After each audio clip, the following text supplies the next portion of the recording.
Paano kumita sa One Lifestyle dropshipping system?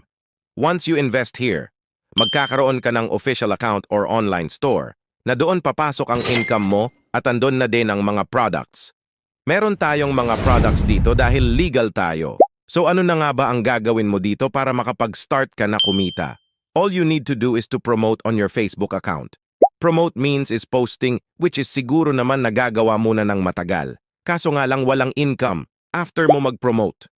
Kapag merong interested na buyer ng products, company na ang bahala mag-provide ng products, company na din bahala mag-deliver. At ang income mo ay automatic nang papasok sa account mo. Now, if meron naman interested na maging seller din ng products dahil sa ganda ng sistema na ito, magkakaroon ka din ng commission na tumataginting na 450,000 sa isang buwan. Paano? Bawat reseller na mag-start ng dahil sa'yo or refer mo. Meron kang 1,250 na income bawat tao. Paano kung naging isang community na ang lahat ng ne-refer mo? At natulungan mo dito. Dito na papasok ang tinatawag na 4x4 system or hybrid system, na kung saan meron tayong 5 months income projection na pwede kang kumita ng 450,000 din in 5 months time. At sa 4 na refer mo lang. So, paano? So example ito na ang account mo dahil register ka na. Meron ka agad official account dito na nakapangalan sa'yo. And meron din itong left and right na sales group. Para kapag ma-detect ng system na may nagpares kikita ka kaagad.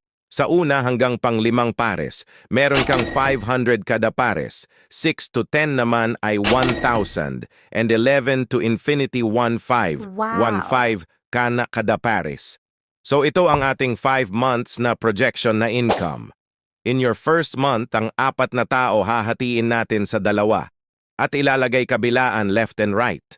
So 2 sa left and 2 sa right. Then kapag nagpares, times sa 1,500, ang income mo dito is 3,000 pesos plus meron ka pang 1,250 kada tao as direct referral. So 4 na sila. Kaya meron ka pang dagdag na 5,000 pesos. Ibig sabihin, ang total income mo sa first month mo ay 8,000. Then, second month na. Ang 4 na ni-refer mo, gagawin din ng sistema na sila naman ang mag-re-refer ng tig-4 nila. So, ang 2 sa left and right ay mag-re-refer ng tig-4 nila. So, magiging 8 sa left at 8 sa right.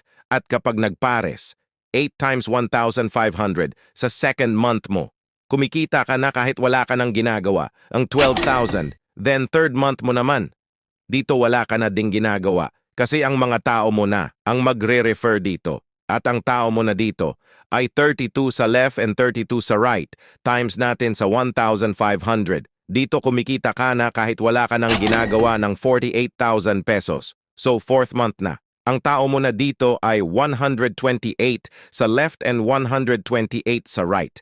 Times naman sa 1,500 ang kinita mo na dito is 192,000 na kahit wala ka nang ginagawa. And sa 5th month, ang tao mo na dito ay 512 sa left and 512 sa right. Times 1,500.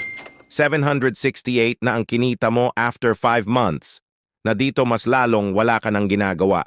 Pero meron tayong safety net para hindi malugi ang company. Allowed lang tayo ng 10 pairs per day. So 10 pairs times 1,500. Ang pwede mong kitain dito is 15,000 per day. Then times mo 30 days dyan, lalabas ang 450,000 sa isang buwan na maximum potential income. Kaya imbes na 768,000 ang kikitain mo, magiging 450,000 lang siya dahil sa safety net. Ang safety net ang dahilan. Bakit hindi nagsasara or hindi nalulugi ang company?